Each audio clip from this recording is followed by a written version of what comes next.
오늘 말씀 들어가기 전에 몇 가지 좀 생각이 난 김에 말씀을 드릴게요.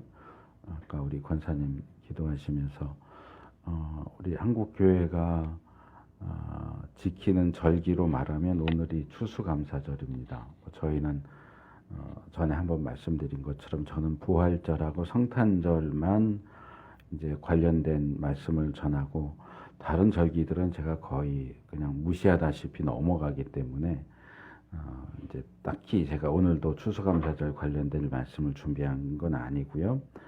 이제 기도하시는 가운데 성경의 절기대로 이렇게 기도를 하셔서 추수감사절은 성경 절기는 아닙니다. 성경 절기들 가운데 대다수가 추수와 관련된 절기이기는 하지만 한국 교회가 지키는 추수감사절은 성경 절기가 아니고 미국 교회의 절기입니다.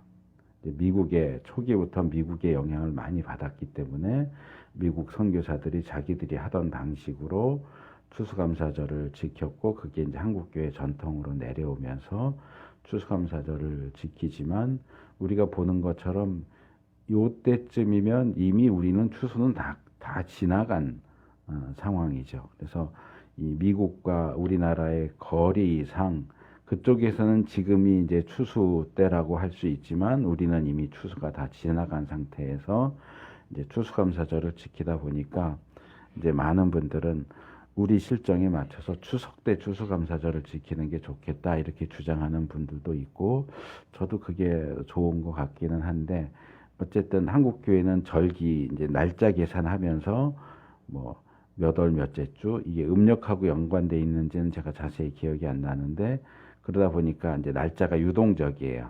뭐 몇 월 몇째 주로 정해진 게 아니고 뭐 어떻게 해서 이렇게 계산하는 방법이 있는데 그걸 따라서 지킵니다. 그래서 우리가 뭐 굳이 미국 교회의 절기를 따라서 지킬 필요는 없고 그러나 우리가 뭐 사실은 매주 매일매일 하나님 은혜에 감사하면서 보내야겠지만 1년에 한 번 정도 감사를 기억하고 또 하나님 앞에 감사하는 시간을 갖는 것도 나쁘지는 않겠다라는 생각이 듭니다. 그래서 뭐 이렇게 추수감사하면서 꾸미고 이러는 건 제가 하지 말라고 그러진 않아요. 근데 제가 적극적으로 뭐 다음 주는 추수감사절입니다. 뭐 이렇게 하고 뭐 헌금에 대한 얘기하고 설교도 감사에 대한 설교로 따로 준비하고 이러지는 않아요. 이제 그런 부분들이 우리가 이제 좀 다른 교회들하고 다른 점이 있다는 걸 좀 양해해 주셨으면 좋겠고 그 얘기가 나온 김에 몇 가지 좀 더 말씀을 드리고 싶은 게 우리가 예배 시작할 때 사도신경을 합니다. 근데 아마 느끼셨을 수도 있고 느꼈는데 그냥 별 생각 없이 지나가셨을 수도 있는데 저는 사도신경을 상당히 천천히 외웁니다.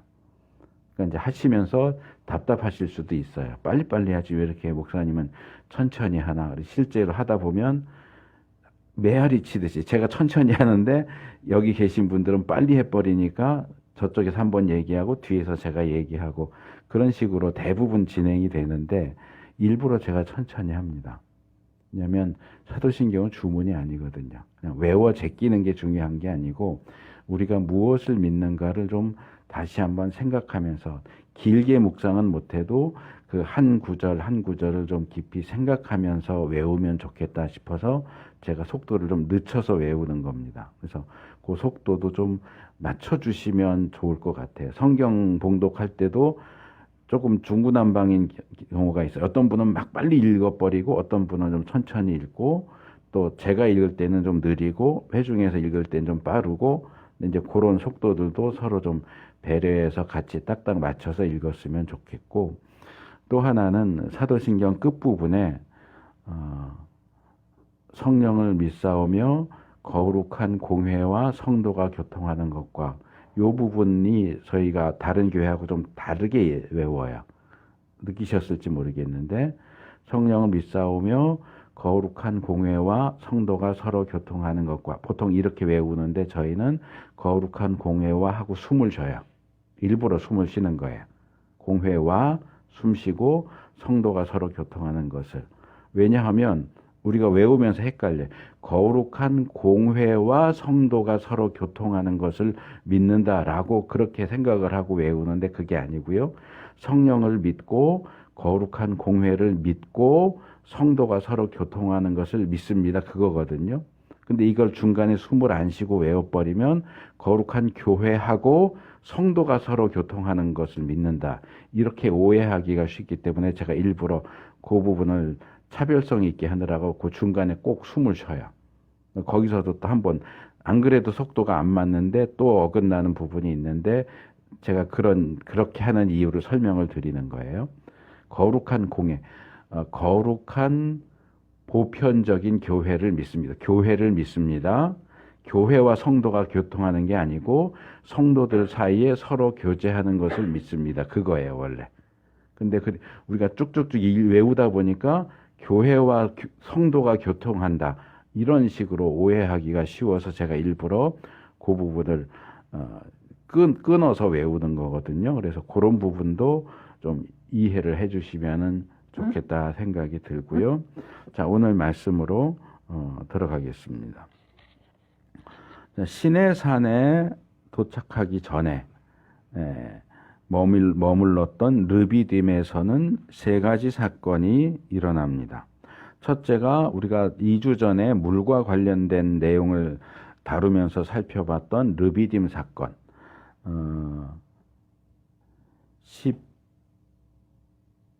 15장 끝부분에서는 마라 사건이 나오고 16장에는 만나와 관련된 내용, 우리가 지난 2주 동안 살펴봤던 거고 17장 넘어오면 초반부에 르비딤에서 또 물 때문에 원망하고 불평하는 내용이 나와요.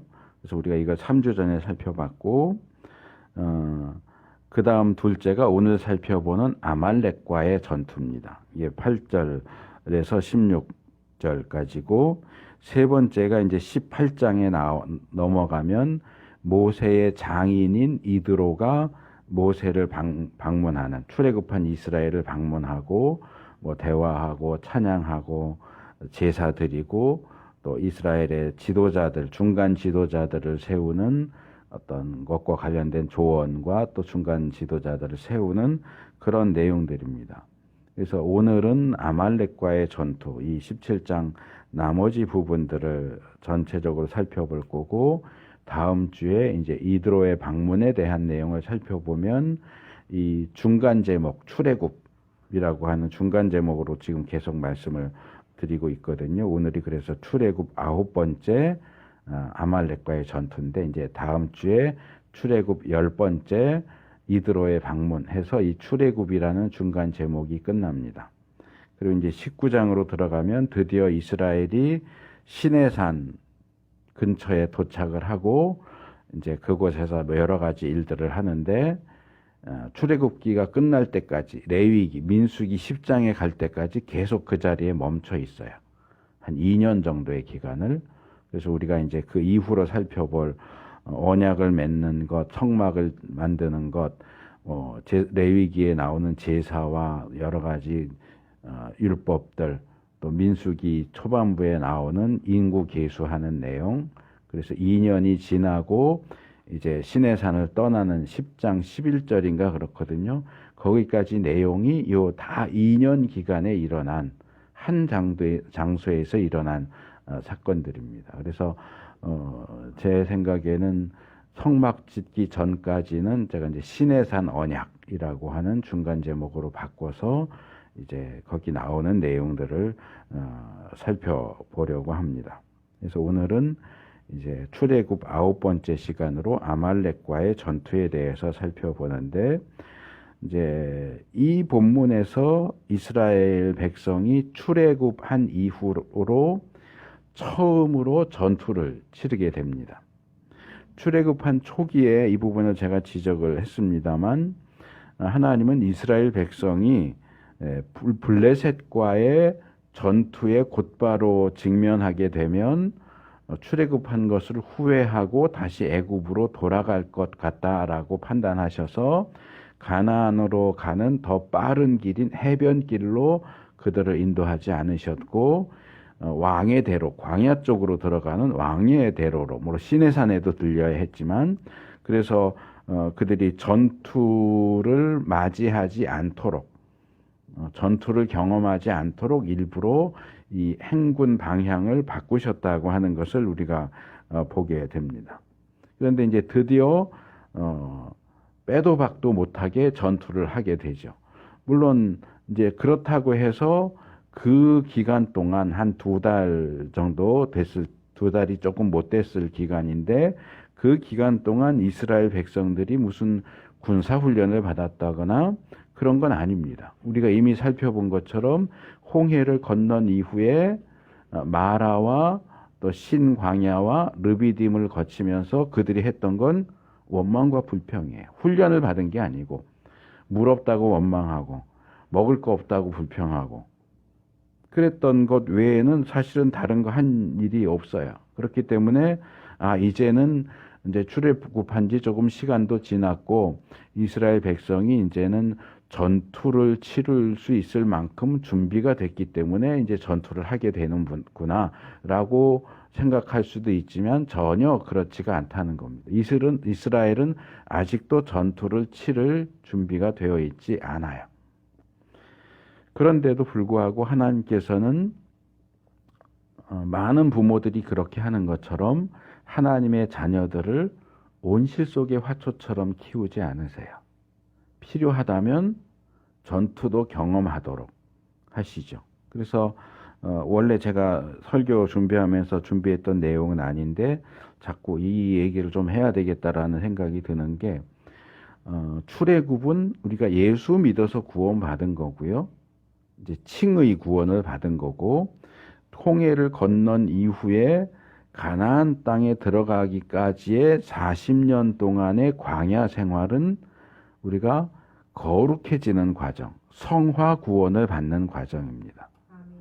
그리고 가나안 땅에 들어가는 것은 이제 신학적으로 말하면 드디어 이제 구원이 완성이 이루어지는 영화 구원을 얻는 것에 해당됩니다. 물론 이제 가나안 땅에 들어가기 전과 가나안 땅에 들어간 이후가 또 의미가 조금 살짝 달라져요. 그래서 이스라엘이 가나안 땅에 들어가면 동화 끝부분에 나오는 것처럼 그렇게 해서 이스라엘은 가나안 땅에서 행복하게 살았습니다 하고 끝나는 게 아니에요. 그렇죠? 여호수아에서 들어가자마자 뭐해요? 전쟁해요. 사사기도 전쟁 얘기고, 사무엘, 열왕기도 계속 전쟁 얘기고, 졌다 이겼다 땅을 뺏겼다 뺏었다 그러다 결국 망하는 걸로 끝나잖아요. 무슨 하나님 나라가 그래요? 우리가 하나님 나라 들어가도 그럴까요? 들어가도 계속 싸워야 되고, 우리가 아까 찬송했지만 마귀들과 싸울지라 천국 가서도 계속 마귀들하고 싸울까요? 졌다가 이겼다 그러고 집 받았던 집 뺏겼다가 다시 찾았다 이럴까요? 아니에요. 가나안의 실제 모습은 우리가 천국에 들어가서 누리게 되는 모습과 달라요. 그래서 이 부분은 이제 신명기 초반부에서 제가 그 주제로 말씀을 드리게 되겠지만, 광야에서 보는 가나안과 가나안 땅에 들어가서 보는 가나안이 달라진다는 거예요, 의미가. 가나안은 실제 역사 속에서의 가나안은 또 다른 광야예요. 그리고 그들이 최종 목적지로 들어가야 할 가나안은 천상에 있는 하나님 나라로 뒤로 더 미뤄지죠.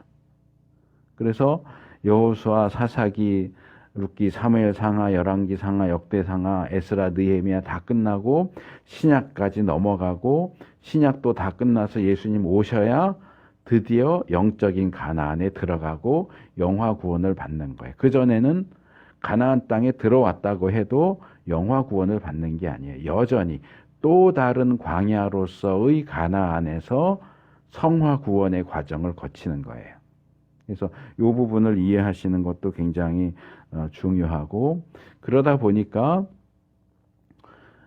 출애굽한 이후에 우리가 지금 홍해를 건넌 사건 살펴봤고, 출애굽하면서 유월절 규례, 초태생 규례에 대한 것도 말씀을 드렸고, 홍해 도하, 그 다음에 사흘간 행진했고 물이 없었는데 마라 사건, 그 다음에 신광야에 들어가서 양식이 떨어진 사건, 또 르비딤으로 갔는데 또 물이 없어서 또 원망 불평했던 사건, 지금 이렇게 아말렉과 또 전투를 했던 사건들. 그리고 이제 민수기 10장에 갈 때까지는 또 여러 가지 일들이 있지만 아까도 잠깐 말씀드렸던 것처럼 하나님과 언약 맺고 성막 만들고 중간에 또 금송아지 만들어서 또 언약을 깨트리는 장면도 나오고 여러 과정들이 나오고 또 민수기 10장의 초반부에서 이제 드디어 시내산을 떠나서 광야 생활을 이제 하는데 광야 생활 이제 시내산에서 2년이고 우리가 보통 광야 생활 40년 하지만 엄격하게 말하면 38년이에요. 왜냐하면 시내산에서 2년을 보냈으니까. 시내산에서 2년 있다가 출발해서 38년 동안 광야를 뺑뺑이 돌면서 원래는 처음부터 뺑뺑이 돌려고 했던 건 아니죠. 가데스 바네아에서 이제 가나안 땅으로 들어갔어야 했는데 원망하고 불평해서 다시 광야로 다시 들어가서 38년을 채운 후에야 요단강을 건너서 가나안 땅에 들어가게 됩니다. 그래서 그 과정 전체가 구원받은 이후에 우리의 삶이 어떠한가를 보여주는 과정이에요. 그러니까 우리가 처음 구원받았을 때 어때요? 기쁘고 감사하죠. 그래서 홍해를 건넌 이스라엘 백성이 하나님을 찬양했던 것처럼 그렇게 찬양하고 하나님 감사합니다. 하나님 사랑합니다. 복음을 전하려고도 열심히 하고. 근데 그 감격의 기간이 지나면 뭐 합니까? 원망하고 불평해. 왜? 예전에 예수님 믿기 전에는 문제가 되지 않았던 것들이 드디어 문제가 되기 시작하거든요. 그전에는 일요일 날 별 일도 없었는데 내가 예수 믿기로 시작하면서 일요일 날 자꾸 일이 생겨요. 교회를 못 가게 할 만한 일들이 자꾸 생겨요. 믿지 않는 가족들과도 계속 부딪히게 되고 직장 동료들과도 이웃과도 계속 부딪히게 되고 힘들고 괴로워요.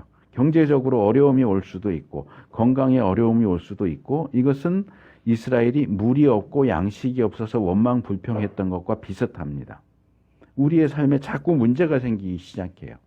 그러면 구원을 생각하고 감사하기도 하지만 때로는 내가 받은 구원의 은혜를 잊어버리고 원망하고 불평하기도 합니다. 그리고 오늘 살펴보는 내용처럼 갑자기 어떤 대적들이 뜬금없이 나타나서 우리를 공격합니다. 싸워야 됩니다. 이 구원받았다고 해서 그냥 무조건 좋고 편하기만 한 게 아니고 원망 불평하는 일도 자꾸 생기고 싸워야 할 일도 자꾸 생기고 그 와중에 또 누군가 생각하지 못했던 이드로 같은 사람이 와서 우리에게 도움을 주기도 하고 이게 다 우리의 신앙생활의 과정과 일치하는 광야 생활은 우리 신앙생활의 확대판이죠.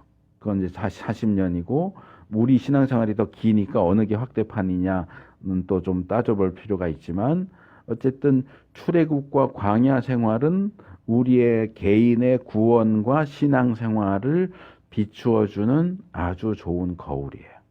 그래서 이 출애굽과 광야 생활을 살펴보면서 우리의 신앙생활에 어떤 일들이 일어났구나, 어떤 일들이 일어나고 있구나, 어떤 일들이 일어나게 되겠구나 라는 것들을 되돌아볼 수 있고 판단할 수 있고 예상할 수 있는 그런 것이 우리가 이 모세오경 출애굽과 관련된 부분을 통해서 배워야 하는 교훈입니다.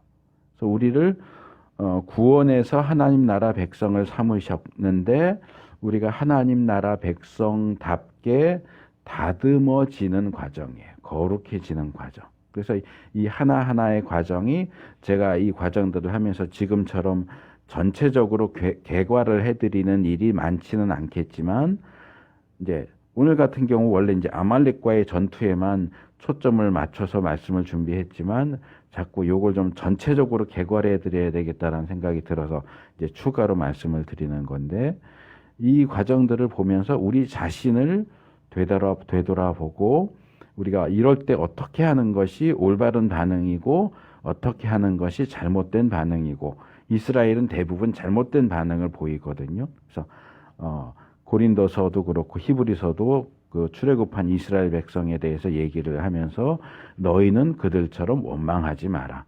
너희는 그들처럼 우상 숭배하지 마라. 이렇게 하는 것처럼 우리의 반면 교사로 삼아서 이런 일이 와도 오겠지만 우리는 이스라엘처럼 이렇게 반응하면 안 되는구나 라는 교훈을 받을 수 있으면 좋겠습니다.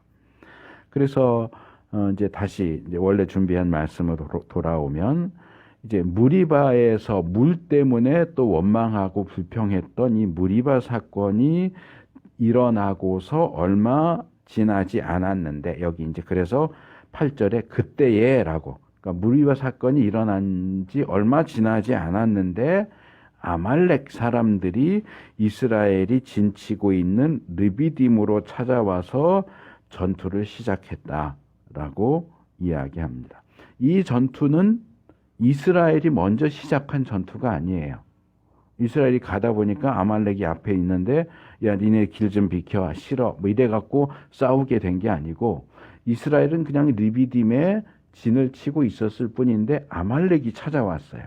아말렉이 찾아와서 시비를 걸고 싸움을 걸어서 전투가 일어난 거죠. 아말렉이 왜 이스라엘에게 싸움을 걸었을까? 본문에는 그 내용이 나오지 않아요. 아말렉이 누구인지도 나오지도 않고 왜 전투를 하게 됐는지도 나오지 않는데 창세기 36장 12절과 16절을 보면 이 아말렉 족속은 아말렉이라는 사람의 후손들이에요. 근데 아말렉은 누구냐? 에서의 아들인 엘리바스라는 사람이 첩인 딥나를 통해서 낳은 아들이 아말렉입니다. 그러니까 에서의 손자죠. 에서의 아들 엘리바스, 엘리바스의 아들 첩자식인 아말렉. 그러니까 에서의 손자. 에서의 형제가 누구예요? 야곱이잖아요. 야곱의 12아들, 이 12아들의 후손이 이스라엘이고 에서의 손자 아말렉의 후손이 아말렉 족속이에요. 그러니까 이들은 뭐 4촌, 6촌, 8촌 정도 될지 모르겠는데 친척 관계예요. 그래서 먼 친척 벌인 아말렉 족속이 어째서 몇백 년 동안 외국에서 다른 민족 밑에서 고된 노예살이를 하다가 겨우겨우 풀려나서 고향으로 돌아가고 있는 그 친척 민족을 찾아와서 야 너희들 고생했다. 수고했다. 우리가 도와줄게. 이러지는 못할 망정 왜 친척 민족을 공격한 것이냐 하는 겁니다. 본문에는 안 나오지만 신명기 25장에서 모세가 그때의 일을 회상하는 가운데 그 부분을 이렇게 설명을 합니다. 신명기 25장 18절 그들은 아말렉은 당신들이 피곤하고 지쳤을 때에 길에서 당신들을 만나 당신들 뒤에 처진 사람들을 모조리 쳐 죽였습니다. 그들은 하나님을 두려워할 줄 모르는 자들입니다. 이렇게 얘기합니다. 그러니까 여기 길에서 만났다라고 하는 표현을 보면 아말렉이 일부러 이스라엘을 찾아왔을 수도 있고 아니면은 뭐 이렇게 순찰하는 과정에 우연히 이스라엘을 만났을 수도 있고 뭐 둘 다 뭐 가능성은 있어 보여요.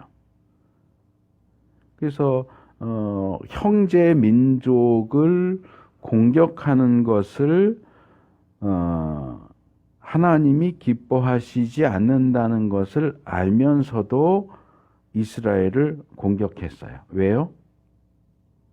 한마디로 만만했기 때문에 그래요. 그래서 뭐 일부러든지 우연히든지 이스라엘을 만났는데 보니까 숫자는 엄청 많아요. 숫자는 엄청 많은데 이게 하나도 조직화가 돼 있지가 않아. 제가 전에 이제 군대대로를 어떻게 읽어야 되는지 설명을 했는데 표현은 군대대로라고 했지만 아말렉 족속이 봐도 이스라엘은 전혀 군대 같지가 않아요. 완전히 오합지졸이에요. 지휘 계통도 없고 질서도 없고 그렇다고 서로 잘 챙기면서 가느냐 하면 그렇지도 않고 가만히 멀리서 지켜보니까 앞에서는 뭐 어떻게 잘 나가는 것 같은데 뒤에 처지는 사람도 있고 아무도 챙겨주지도 않고 야 저거 소문을 들어보니까 노예인 주제에 이 애굽에서 나오면서 금은 보화도 많이 가지고 나왔다고 하는데 이게 경계심도 없고 힘도 없어 보이고 저기 뒤에 처진 놈들만 가서 족쳐도 얻을 수 있는 게 많겠다 싶은 거예요. 이스라엘이 강한 군대처럼 줄 딱딱딱딱 맞춰가지고 딱딱딱 행진하고 나갔으면 공격할 생각을 못했겠죠. 근데 이게 아닌 거예요. 가만히 보니까 아마 며칠 동안 따라다니면서 관찰을 했을 수도 있고 어쨌든 멀리서 보니까 이게 만만해. 요 정도면 우리가 얼마든지 공격해서 짐승도 빼앗고 보물도 빼앗고 뭐 잘하면 사람도 노예로 잡아갈 수 있을 것 같은 거예요. 그러니까 전진하는 앞에 세 보이는 쪽은 공격을 못하고 뒤에 좀 처진 이 짐승들이 이 잡아먹을 때도 어떻게 무리에 있는 거 공격 안 하고 뒤에 처져 있는 거 공격하잖아요. 아파서 뒤로 처져 있거나 나이가 늙어서 뒤에 처져 있는 약한 거 공격하듯이 지금 아말렉이 마치 맹수처럼 이스라엘 무리 가운데서 뒤에 처지는 약한 이들을 상대로 해서 전투를 시작한 거예요. 그렇다고 해서 이스라엘이 야 아말렉 누군지도 모르지만 무턱대고 와서 공격하는데 야 뒤에 처진 사람들 공격하니까 뒤에 꼬리 떼고 우리 도망가자 이러진 않았던 것 같아요. 공격을 받으니까 야 막아 싸워 이러다 보니까 이제 본격적인 전투가 시작되고 뭐 공격했다가 물러났다 뭐 이런 과정이 이제 행해졌겠죠. 그래서 이스라엘이 나는 싸우고 싶지 않지만 와서 공격을 하니까 그렇다고 그대로 맞아 죽을 수도 없고 뺏길 수도 없으니까 같이 대적해서 싸우는 과정에서 원하지는 않았지만 첫 번째 출애굽 이후에 첫 번째 전투가 시작된 겁니다. 그런데 이어지는 이제 9절에서 11절 내용을 읽어보면 이제 이스라엘과 아말렉과의 전투가 본격적으로 시작되는 이 부분에서 뭔가 좀 이상한 조합을 발견하게 됩니다. 그게 뭐냐 하면 전투와 기도가 서로 짝을 이룬다는 겁니다. 전투와 기도가 짝을 이루면서 역할을 분담하는 것처럼 보여요. 물론 이것은 우리 현대인의 시각에서 이상해 보인다는 거예요. 전투하는 거하고 기도하는 게 무슨 관계가 있어요? 물론 우리가 무슨 뭐 한일전을 하거나 뭐 월드컵을 하거나 그러면 믿는 사람들은 우리나라가 이기게 해주세요 하고 기도는 하지만 그럼 뭐 상대편 나라는 기도 안 하나요? 영국하고 독일이 싸우면서 각각 우리나라 이기게 해주세요. 그럼 누가 이겨야 됩니까? 영국 사람들도 하나님 믿고 독일 사람들도 하나님 믿는데 그거는 그때그때 달라요. 그래서 우리가 기도는 하지만 뭐 그런 사람도 있기는 한 것 같아요. 이번에 뭐 우리나라가 어디랑 경기했는데 내가 기도해서 우리나라가 이겼어 이렇게 주장하는 사람들도 가끔 가다 나타나기는 하지만 그거 듣는 사람들은 피식하고 웃겠죠. 야 설마 네가 기도해서 이겼겠냐. 선수들이 잘해서 이겼겠지. 그래서 우리에게는 전투와 기도는 사실은 짝이 맞는 조합은 아니에요. 그런데 고대인들에게 있어서는 그렇지 않았다는 거죠. 전투와 기도는 아주 잘 들어맞는 짝이었다는 거죠.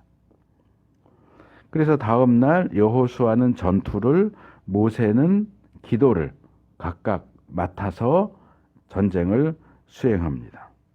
그런데 희한하게도 그러니까 우리가 볼 때는 희한한 거고 이들이 볼 때는 어쩌면 당연한 것일 수도 있는데 전쟁을 하고 있는 여호수아가 어떻게 작전을 잘하고 어떻게 하느냐에 따라 전쟁의 승패가 결정되는 게 아니고 저 뒤에서 모세가 어떻게 하느냐에 따라서 승패가 결정돼요. 처음부터 그것을 알았던 것 같지는 않아요. 근데 가만히 보니까 이쪽 이쪽 여호수아가 전쟁하는 상황 보고 이쪽 모세가 기도하는 걸 이렇게 왔다 갔다 하다 보니까 희한하게 모세가 손을 들고 있으면 여호수아가 이기고, 모세가 팔이 아파서 손을 내리면, 팔을 내리면 아말렉이 이기는 거예요. 이거 몇 번 확인했겠죠. 이게 우연인가? 관계가 있나? 이러면서 확인을 해보니까 확실한 거예요. 모세가 팔을 올리면 이기고 모세가 팔을 내리면 져요. 그게 무슨 관계가 있는지는 몰라요. 왜 모세가 팔을 올리고 있으면 여호수아가 이기는지, 왜 모세가 팔을 내리면 여호수아가 지는지 그 이유까지는 알 수 없지만 어쨌든 모세가 팔을 계속 올리고 있어야 우리가 이기겠구나 하는 사실을 파악을 한 거죠. 이 원리는 우리가 성경 여러 곳에서 발견할 수 있습니다. 다윗이 골리앗과 싸우기 위해서 그 전장에 나가면서 뭐라고 얘기합니까? 사무엘상 17장 47절에 보니까 또 주님께서는 칼이나 창 따위를 쓰셔서 구원하시는 것이 아니라는 것을 여기에 모인 이 온 무리가 알게 하겠다. 전쟁에서 이기고 지는 것은 주님께 달린 것이다. 이것은 다윗 평생의 신념이고 신앙이었어요. 전쟁에서의 승리와 패배는 물론 사람은 당연히 준비해야 되겠죠. 무기도 준비해야 되고 훈련도 해야 되겠지만 결과적으로 전쟁에서의 승리와 패배를 결정하는 것은 하나님이다. 또 호세아 선지자를 통해서도 하나님이 말씀하세요. 호세아 1장 7절. 그러나 유다 족속은 내가 불쌍히 여기겠다. 여기서 나는 하나님이에요. 그들이 주 나 하나님이 직접 나서서 그들을 구출하겠다. 그러나 내가 그들을 활이나 칼이나 전쟁이나 군마나 기마병으로 구출하는 것이 아니다. 전쟁 무기로 군대로 구원하는 게 아니고 나 여호와 하나님이 구원하겠다. 승리하게 해주겠다라고 말씀하십니다. 심지어는 사무엘 시대에는 사무엘은 전쟁 지도자가 아니에요. 제사장이고 선지자죠. 그런데도 사무엘이 지도자로 있었던 시기에는 그가 뛰어난 전투 지도자도 아니었는데 블레셋과 이스라엘의 관계에서 계속 이스라엘이 우위를 점하면서 싸우기만 하면 계속 이기고 땅도 계속 뺏고 그랬던 것을 볼 수 있습니다. 사무엘상 7장 13절에서 41절까지 좀 긴 내용이지만 나중에 찾아보시면 그 내용이 나와 있는 것을 볼 수 있습니다. 그러니까 사무엘이 어떤 전투 전략을 잘 짜서 또는 힘 있는 장수들을 많이 세워서 전쟁에서 승리한 게 아니고 그가 하나님을 잘 믿고 따랐기 때문에 이스라엘이 계속 승리할 수 있었다 하는 겁니다. 그러니까 이런 내용들이 성경에 나오지만 사실 이런 내용들은 우리 현대인들의 시각에서는 정말 황당무계한 얘기예요. 황당무계를 제가 찾아봤더니 허황되고 근거가 없다. 그런 뜻이에요. 정말 말도 안 되는 얘기죠. 한마디로. 우리가 잘 믿으면 예를 들어서 지금 우리처럼 남과 북이 대치하고 있는 상황에서 야 미군도 다 철수시켜. 그리고 우리나라 군대도 축소시켜. 지금 우리 한국 안에 우익에 속하는 사람들이 문정권을 비난하는 게 그거죠. 왜 GP도 다 파괴시키고 지뢰도 다 파내고 저쪽에서는 안 하는데 왜 우리 쪽에서만 자꾸 군사도 축소하고 그런 식으로 해. 그러다가 전쟁 나면 어떡하려고. 딱 그런 상황이죠. 그래서 미군도 축소시키고 우리 군대도 축소시키고 그래도 우리가 하나님만 잘 믿으면 하나님이 우리 지켜주셔서 전쟁이 나지 않아. 전쟁이 나도 우리가 이겨. 이렇게 주장하면 미쳤다 그러지 않겠어요? 여러분들 그렇게 생각하세요? 군대도 축소시키고 미군도 다 철수시키고 그래도 우리가 기도 열심히 하면 전쟁이 안 날까요? 전쟁이 나도 우리가 이길 수 있을까요? 근데 성경은 이 부분에 있어서 굉장히 확고한 입장을 취하고 있습니다. 물론 이제 여기에서 문제가 되는 것이 있기는 하죠. 그것에 대한 여호와 하나님의 의도와 뜻, 하나님이 그것을 의도하시느냐. 이스라엘 역사 속에서도 나라의 지도자가 사무엘처럼 전쟁과 전혀 무관한 사람이었는데도 적대 국가와의 관계 속에서 계속 우위를 점했던 경우는 거의 없어요. 그러니까 이스라엘 역사 속에서도 항상 그랬다라고 말하기는 힘들어요. 사무엘 시대에 아주 어떤 특별한 상황이었다고 말할 수 있어요. 그러니까 거기에 대한 그렇게 여러 나라의 외교와의 관계, 전쟁, 이런 분쟁, 이런 것에 대한 하나님의 뜻이 거기에 있었고, 의도와 뜻이 있었고, 또 거기에 맞춰서 사무엘의 지도를 받는 이스라엘 백성이 그런 하나님에 대해서 정말 100% 신뢰를 보냈기 때문에 그런 상황이 일어난 거죠. 근데 우리처럼 지금 남북이 대치하고 있는 상황에서 우리가 군대를 다 없애도 전혀 북과의 관계에서 문제가 없다라고 하는 그런 하나님의 의도와 뜻이 우리에게 주어지지 않는 한, 단순히 사무엘 시대를 보면서 우리도 그렇게 해도 멸정할 거야 라고 주장하기는 힘들다는 거예요. 어쨌든 전쟁이 발발하는 것도, 그것을 억제하는 것도, 승리하는 것도, 패배하는 것도 모두 하나님의 손 안에 있다고 하는 것은 성경의 기본적인 원리입니다. 물론 전쟁만 그런 게 아니죠. 이 세상에서 일어나는 모든 일들이 사실은 다 하나님의 손 안에 있죠. 그렇지만 우리 인간 편에서 하나님을 믿고 신뢰해야 한다 하는 것을 주장하기에 앞서서 그 문제에 대한 하나님의 뜻과 계획이 무엇인지를 파악하는 것이 더 우선적이고 핵심적인 것이겠죠. 제가 종종 듣는 얘기지만 이스라엘이 가나안 땅에 들어가면서 했던 첫째 전투는 여리고성의 전투예요. 하나님이 전략을 다 알려주셨죠. 하루에 한 번씩 성을 돌아라. 7째 날에는 7번 돌고 소리를 꽥 지르면 성벽이 무너질 것이다. 그래서 지금도 많은 분들이, 목사님들 가운데서도 여리고에서의 전투를 우리가 지금도 사용할 수 있다. 땅밟기 하자.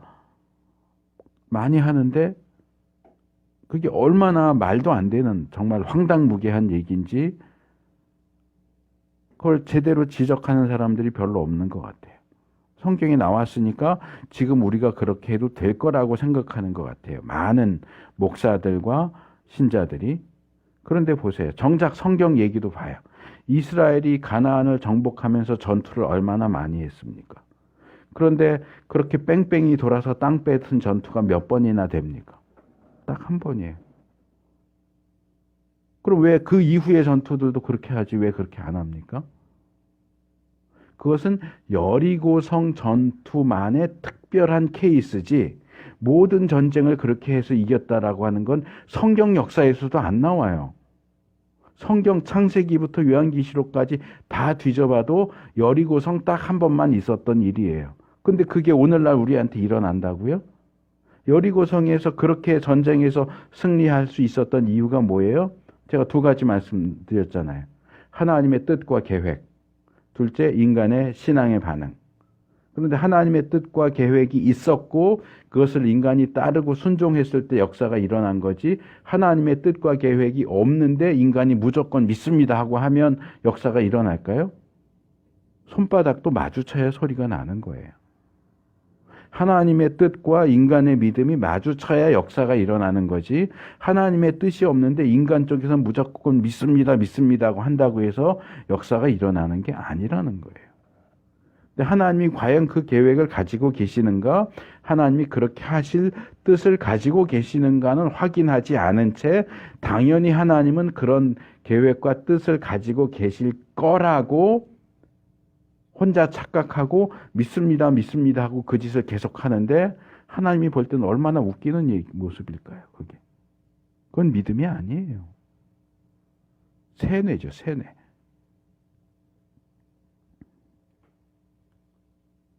그래서 이 부분이 잘 조화를 이루어야 돼. 하나님 편에서의 뜻과 인간 편에서의 믿음이 같이 가야 역사가 일어나는 거지.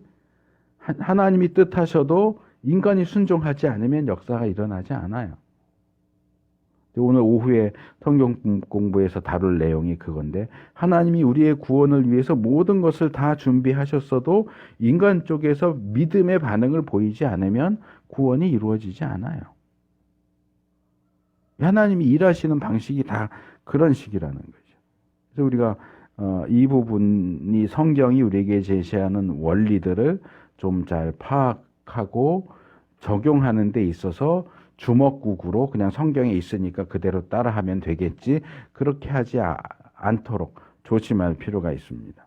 12절 13절로 넘어오면 모세와 여호수아의 협력만이 아니라 여호수아는 전투, 모세는 기도, 이렇게 모세와 여호수아의 분업 내지는 협업만이 아니라 모세와 함께 산에 올랐던 아론과 훌이 또 모세를 도와주는 그런 과정을 통해서 결국 전쟁에서 승리할 수 있었다 하는 사실을 보도합니다. 앞에서 말씀드렸던 것처럼 지금 아말렉과의 전투가 행해지고 있는데 직접 전투를 지휘하는 여호수아에 의해서가 아니라 뒤에서 후방에서 기도하고 있는 모세에 의해서 정확하게는 모세의 기도하느라고 들어 올려진 모세의 손, 팔. 이 팔을 들어 올리느냐, 내리느냐에 따라서 뭐 꼭 기도를 손을 들고 해야 되나 내리고서도 기도하면 되지. 근데 이게 계속 말씀드리지만 아직 이스라엘은 역사 초기잖아요. 아이예요. 이제 유치원생 정도로 생각을 해야 돼요.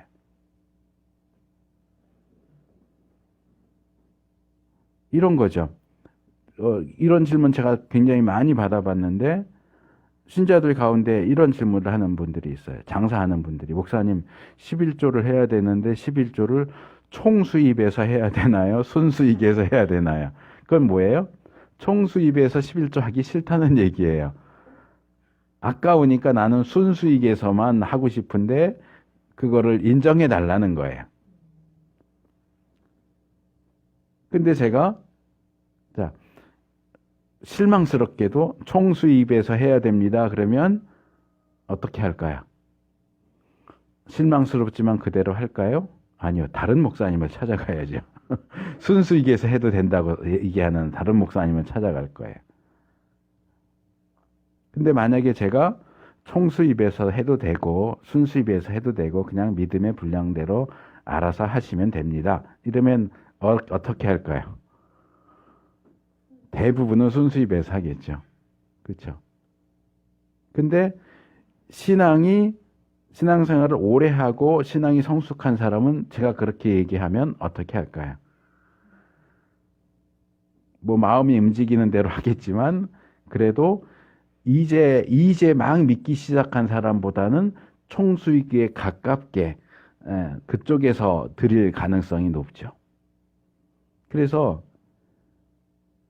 이 부분에 있어서 뭔가 뭐 기도하는데 손을 들고 해도 되고 내리고 해도 되고 기도하는 게 중요하지 손을 들고 내리는 게 뭐가 중요해 이러면 아예 누워서 하겠다고 그럴 거예요.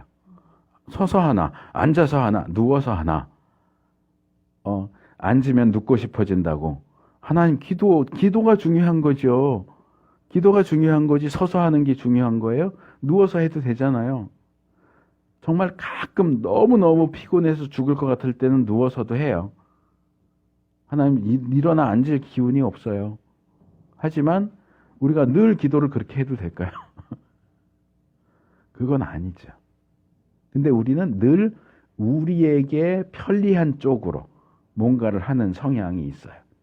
그렇기 때문에 사실 중요한 건 모세의 기도지만 아직 어린 수준의 초신자 수준의 이스라엘을 가르치기 위해서는 손을 드는 것, 들면 이기고 내리면 지는 것으로 교훈을 주시는 거예요. 사실은 기도예요. 근데 그 기도가 외적으로 표현될 때 팔을 드느냐 내리느냐.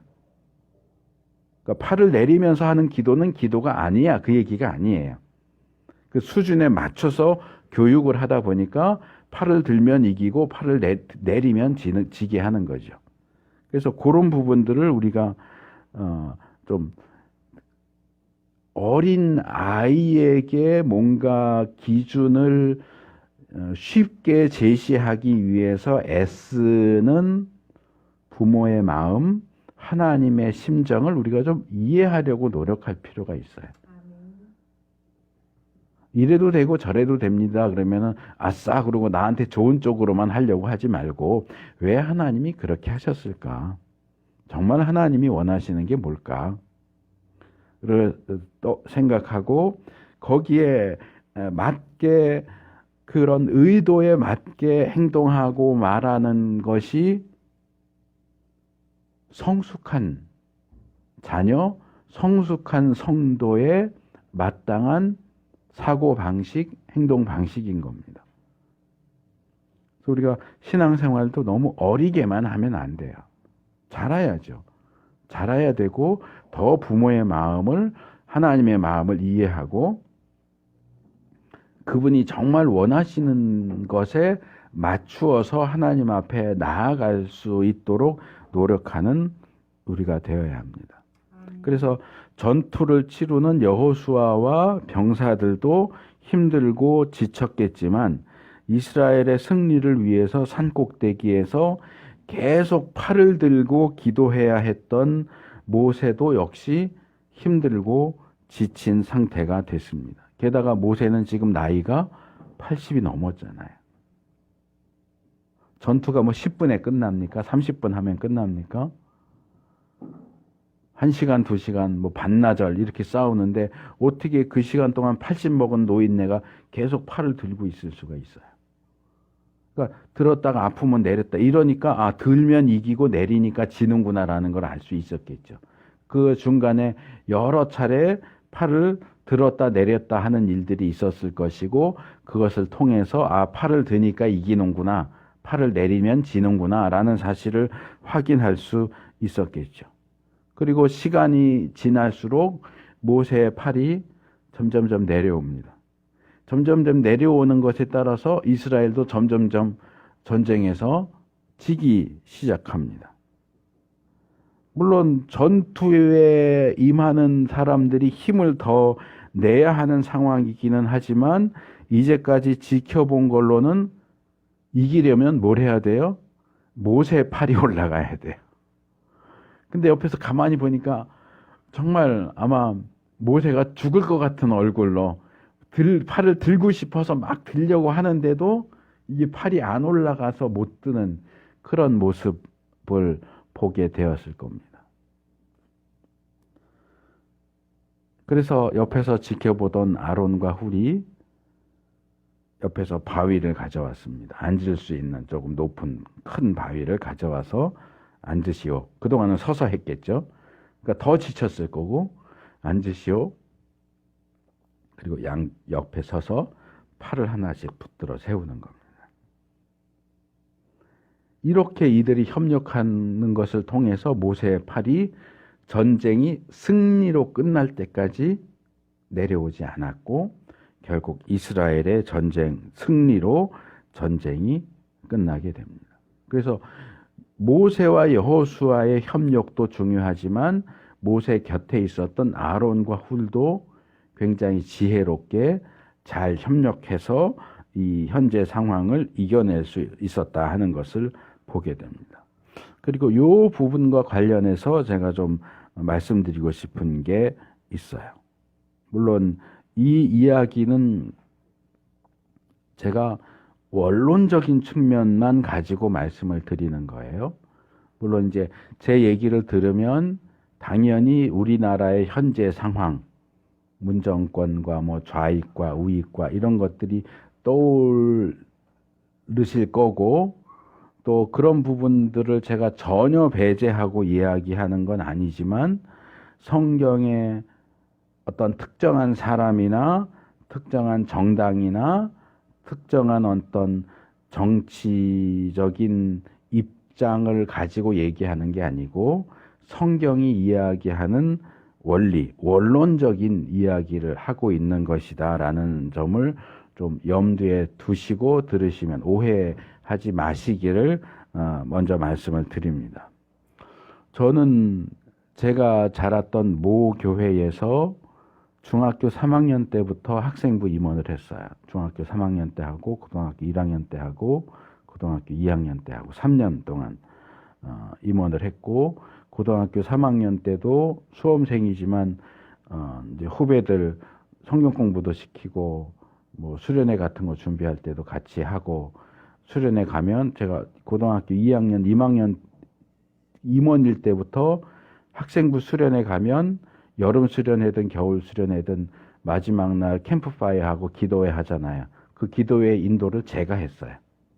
전도사님이 안 하시고 저보고 하라고 그래서 그때부터 고등학교 2학년 때부터 3학년 때도 했고, 고등학교 졸업하고 바로 중고등부 교사 하면서도 계속 제가 기도회 인도는 제가 했어요. 그래서 바로 중고등부 교사 하다가 대학교 2학년 때 중등부와 고등부를 나눠서 제가 전도사도 아닌데 중등부를 지도하다가 3학년 때 다시 중고등부를 합쳐서 전도사를 시작을 했어요. 그래서 이제 후배들하고 많이 이렇게 일을 하고 또 지도하고 그런 일들이 있었는데, 그런 과정 속에서 배운 것들이 많이 있지만 그 가운데 하나가 오늘 본문과 관련해서 임원을 세우고 임원을 대하는 학생들의 자세에 대한 게 있어요. 매해 새로운 임원들을 뽑습니다. 그런데 그 임원들 가운데는 성실하고 능력 있게 일하는 친구들도 있고, 임원은 뽑아놨는데 불성실하게 전혀 일도 하지 않는 그런 이들도 있어요.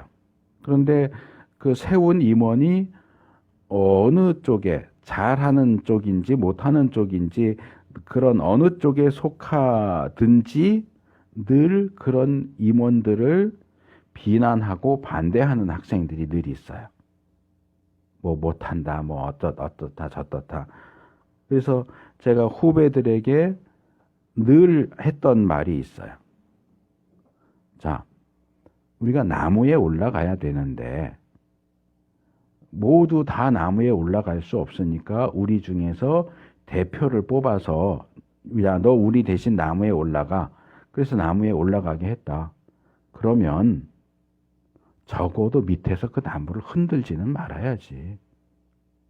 대표로 나무에 올라가라고 그래놓고 밑에서 막 흔들어 떨어지라고. 잘한다 칭찬하고 격려하고 밑에서 받쳐주고 밀어주고 그러지는 못할 망정 밑에서 나무를 흔들지는 말아야 될 거 아니냐. 근데 저는 모르고 이제 그 얘기를 한 건데, 이 설교를 준비하다 보니까 준비하던 과정 중에 어느 분이 페이스북에 사자성어를 계속 올리는 분이 있었는데, 마침 그때에 이분이 딱 그 내용의 사자성어를 올렸더라고요. 그런 사자성어가 있는지 몰랐어요. 권상요목이라는 사자성어가 있어요. 위에 올라가도록 권면을 해놓고 나무를 흔든다, 그런 뜻이에요. 그러니까 제가 이 표현을 알아서 그때 후배들한테 그 얘기를 한 건 아니었는데 알고 보니까 그런 얘기가 있더라고요. 옛날부터 있었던 거예요. 그러니까 우리 대신 나무에 올라가 그렇게 해놓고 흔들어서 떨어뜨리는 그런 못된 놈들이 있다는 거예요. 남을 부추겨 놓고 낭패를 보도록 방해한다. 그런데 이게 꼭 어린 중고등 학생들에게만 해당되는 얘기냐? 아니에요. 모든 인간 집단에서 권상요목이라고 하는 현상이 발견됩니다. 자, 투표를 했어요. 투표를 해서 지도자를 뽑았어요. 그러면 기본적으로 제가 원론적인 얘기를 하는 거예요. 기본적으로 뽑은 지도자를 지지하고 협력하는 게 마땅합니다. 뽑아놓고는 빨갱이라고 그러고 어쨌든 대통령으로 세워놓고 그놈의 자식, 그놈의 새끼 뭐 이렇게 하면 안 되는 거예요. 지도자로 세웠잖아요. 그래놓고 왜 자꾸 나무를 흔드냐고요. 물론 그 지도자가 최고로 무능력한 최악의 지도자라면 제가 권위 문제를 다루면서 자주 말씀드렸던 것처럼 불복종이나 저항을 할 수도 있겠죠.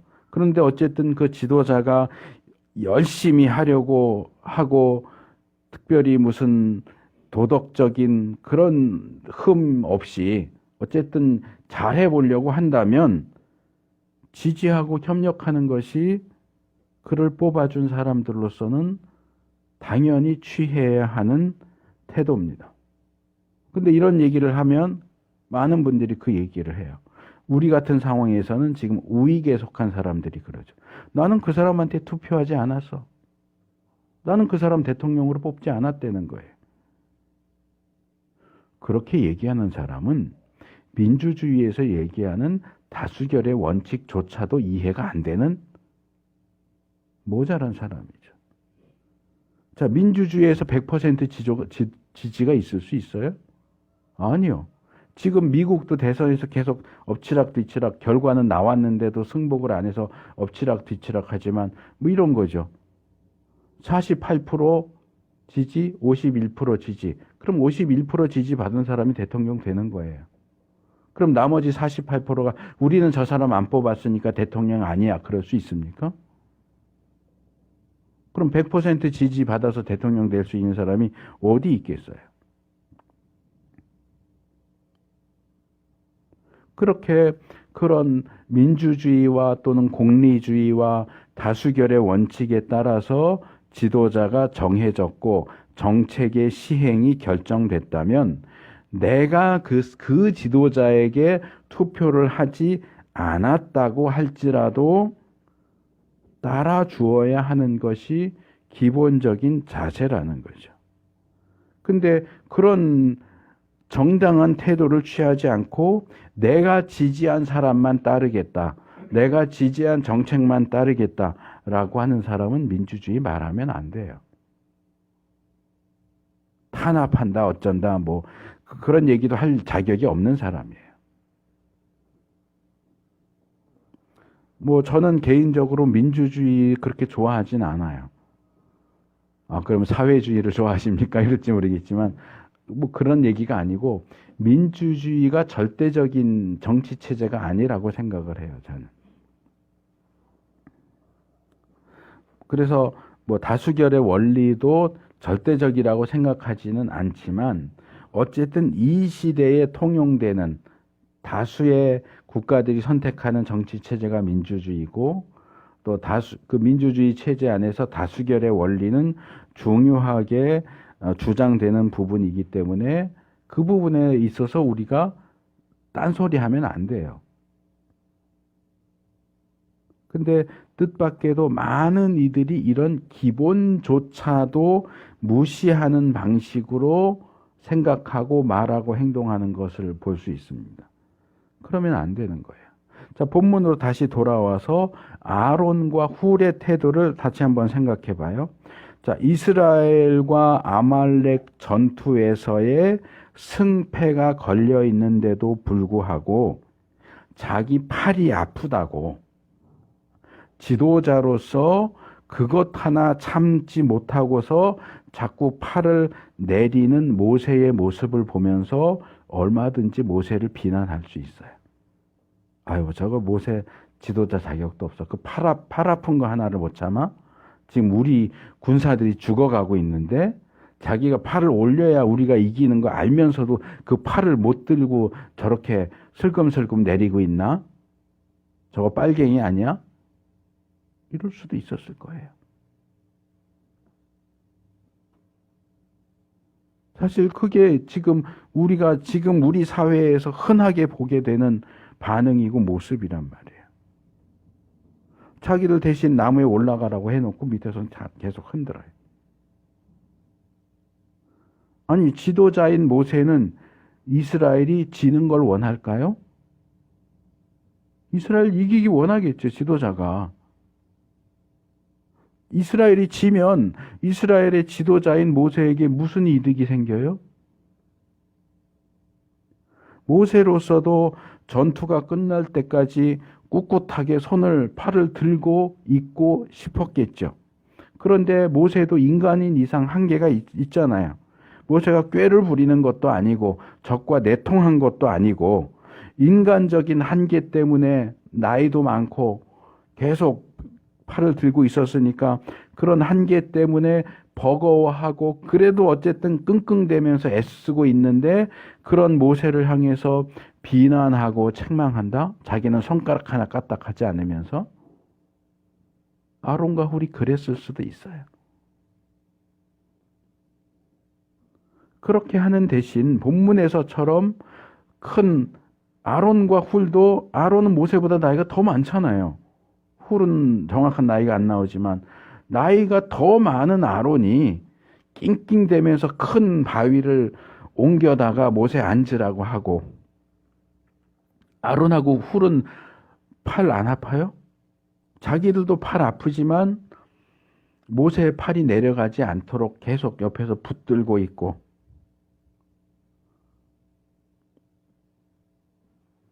그렇게 도와주고 힘을 보태면 얼마나 좋아요.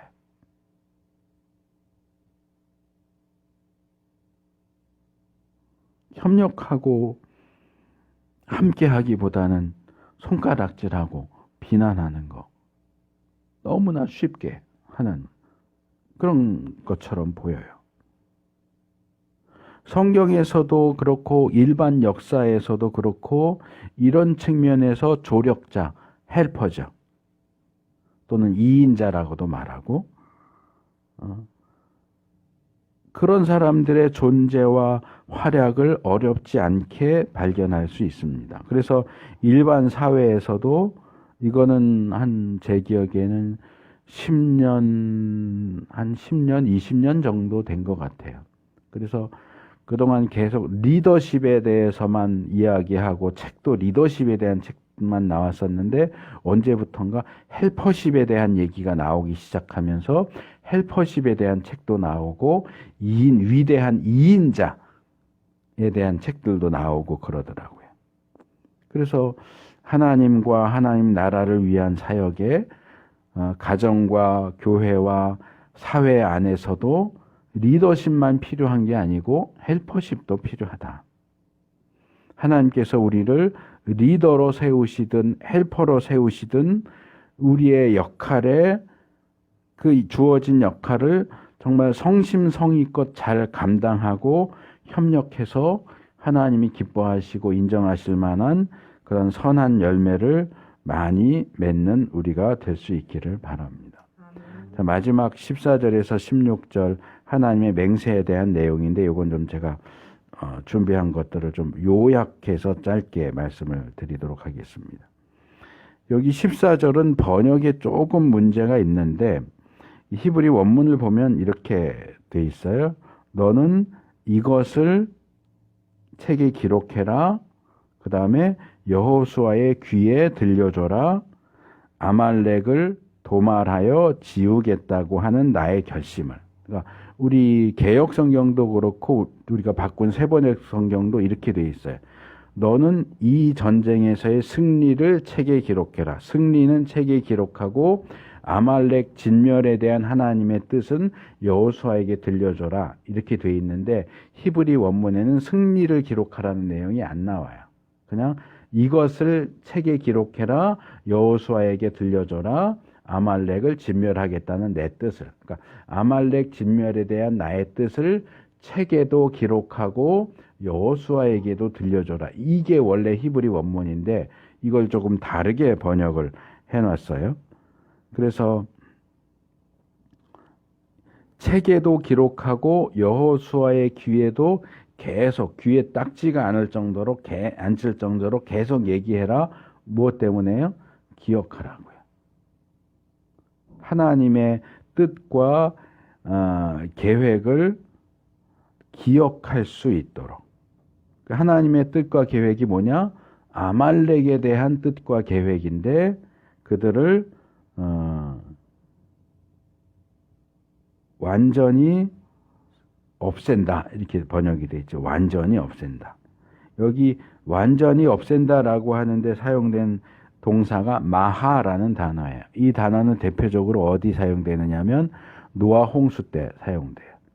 내가 홍수를 보내서 지상에 있는 모든 걸 다 쓸어버리겠다. 그러니까 이 마하는 원래 문지른다는 뜻이에요. 뭘 문지르느냐? 양피지에 먹을 가지고 기록한 내용을 지우기 위해서 이렇게 문지르는 거예요. 그러니까 지우개로 이렇게 연필로 쓴 거 지우듯이 이렇게 헝겊 같은 걸로 양피지에 있는 먹을 이렇게 문질러서 지운. 그래서 이 마하는 원래 문지르다는 뜻이지만 지운다는 뜻이에요. 문지른다, 닦는다, 지운다, 그리고 제거한다.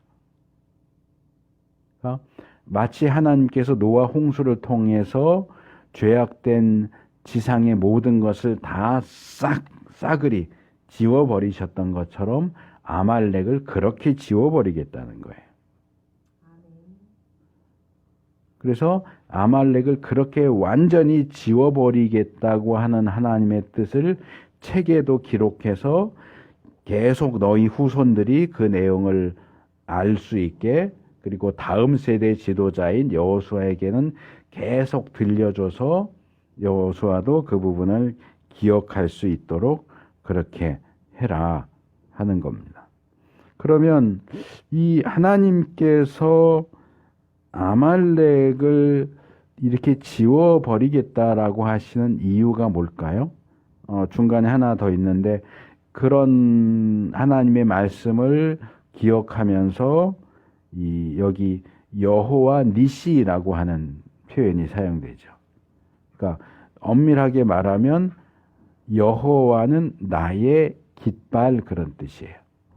그러니까 군인들 이렇게 할 때 앞에 자기 군대를 상징하는 깃발 들고 행군하는 것처럼 여호와는 나의 깃발. 이제 은유적으로는 나에게 승리를 주시는 하나님. 그래서 우리가 앞에서 여호와 이레, 여호와 라파도 살펴봤고, 여호와 니시, 이런 이름들이 그냥 뜬금없이 주어지는 게 아니고 이런 역사적인 사건들 속에서 이런 거 보니까 하나님은 이런 분이야. 하나님은 우리를 위해서 예비해 주시는 분이야. 우리를 고쳐 주시는 분이야. 우리에게 승리를 주시는 분이야. 이런 것들이 이제 단계별로 하나씩 이제 계시가 되고 드러나는 거죠. 자, 그래서 그러면 왜 하나님은 이렇게 아말렉에 대해서 이렇게까지 말씀을 하시는가? 물론 나빴죠.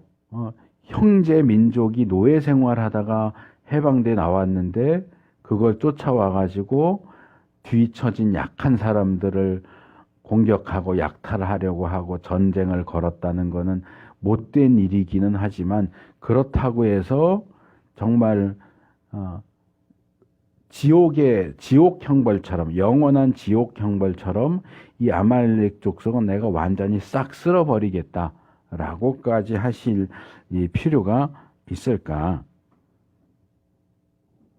아까 제가 아말렉이 누구의 후손인 거는 말씀드렸어요. 에서의 손자인 아말렉의 후손이 아말렉 족속이다. 이스라엘, 구약의 이스라엘 역사를 쭉 읽어보면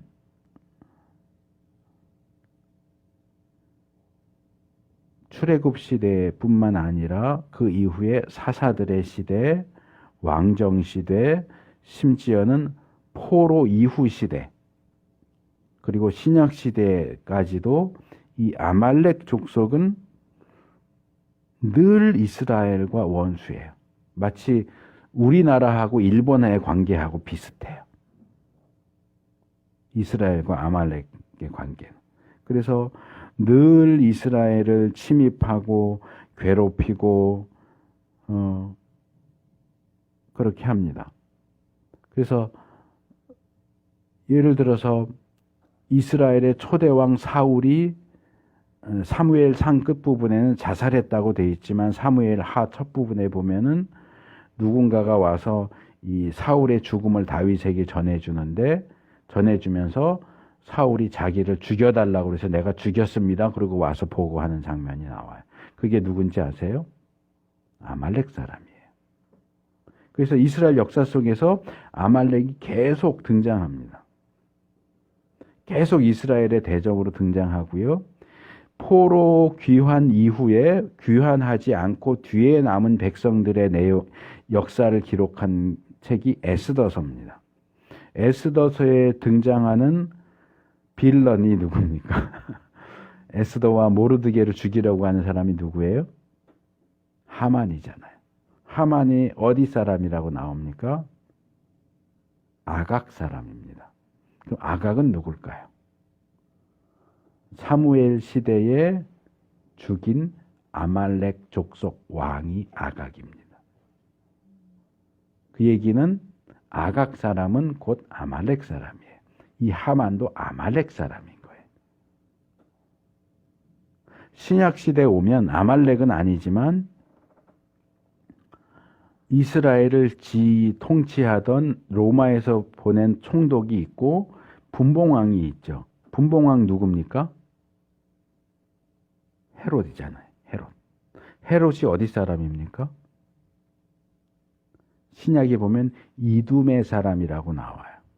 이두메 사람이라는 건 뭐냐면 에돔 사람이라는 거예요.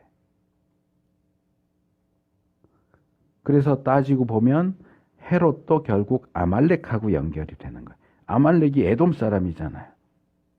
그래서 이스라엘 역사 전체를 놓고 보면 아말렉은 계속해서 이스라엘을 괴롭히는 대적으로 나와요. 그래서 성경적으로 보면 아말렉은 한마디로 사탄을 상징하는 민족입니다. 그러니까 아말렉 이꼴 사탄 이렇게 생각하셔도 무방할 정도예요. 그러니까 이 사탄을 상징하는 아말렉에 대해서 하나님은 내가 사탄을 영원히 대적하고 그를 멸망시키겠다라고 하는 선언을 지금 하고 계시는 거예요. 이제 또 하나는 이제 아말렉이 사탄을 상징하는 사람들이다 하는 것이 있고 또 하나는 처음이기 때문에 그래요. 우리가 성경을 읽으면서 이건 좀 너무하는 것 같아 라고 하는 것들이 종종 나오는데 예를 들면 제사장을 세우고 바로 그날 나답과 아비후가 다른 불로 분향하다가 죽은 사건. 사도행전의 초대교회 시대에 아나니아와 삽비라가 헌금하면서 거짓말했다가 죽은 사건. 헌금 액수 좀 속였다고 죽이기까지 해. 분향하는데 좀 다른 불 썼다고 죽이기까지 해. 그런데 중요한 공통점은 둘 다 시작이라는 거예요. 제사장 제도, 제사 제도의 시작, 초대교회의 시작. 그래서 소위 말하는 일벌백계라는 거 있잖아요. 처음 시작할 때 확실하게 잡아두지 않으면 또 꾀를 내고 엉뚱한 짓을 할 거기 때문에 처음에 확실하게 잡기 위해서 아주 엄격하게 그런 부분들을 행하시는 것을 볼 수 있습니다. 자, 우리 인생이 하나님 앞에서 하나님을 대적하는 사탄과 방불한 아말렉 같은 존재로 나타나지 않도록 애쓰는 우리가 되기를 바랍니다. 우리 삶에서도 아말렉 같은 존재가 어디선가 뜬금없이 나타나서 우리를 괴롭히기도 하겠지만 그것도 조심해야 되지만 우리가 아말렉 족속이 되는 것도 조심해야 돼요. 나도 모르게 하나님의 백성들을 핍박하고 괴롭히고 나는 나름대로 열심을 가지고 하지만 결국 그것이 하나님 나라의 해가 되는 베드로가 예수님의 죽음에 대해서 반대하다가 사탄 소리를 들었던 것처럼 아말렉 소리를 듣는 우리가 되지 않기를 바랍니다. 하나님 편에 서서 여호수아나 모세나 아론이나 훌처럼 사탄의 세력을 대적하고 싸워서 승리할 수 있는 우리가 될 수 있기를 축복합니다.